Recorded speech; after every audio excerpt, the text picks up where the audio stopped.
നമ്മളെ ജൈവ സദ്യ കൊടുത്ത് നട്ട പ്ലാവിൽ 2 ചക്ക ഉണ്ടായിട്ടുണ്ടായിരുന്നു. അപ്പോൾ അതൊരെണ്ണം ഏകദേശം വിളഞ്ഞിട്ടുണ്ട്, ഒരെണ്ണം ഒരു ഇടിച്ചക്കയുടെ വരുവായിട്ടുണ്ട്. അപ്പോൾ നമ്മളിത് ആദ്യത്തെ ചക്ക ആയതുകൊണ്ട് നമ്മൾ ഒരുപാട് വളർത്താൻ പ്ലാവിന് അത് ബാധിക്കുന്നുള്ളൂ ഇത് തോന്നൽ വന്നുകൊണ്ട് നമ്മളിത് മുറിച്ചെടുക്കും.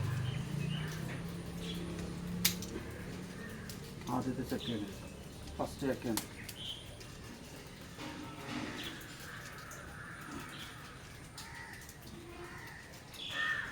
രണ്ടാമത്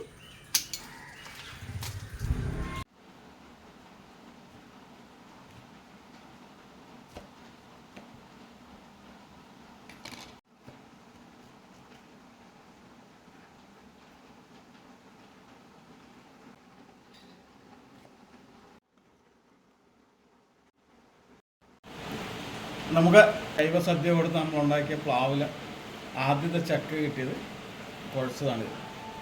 എങ്ങനെയുണ്ട് നോക്കാം.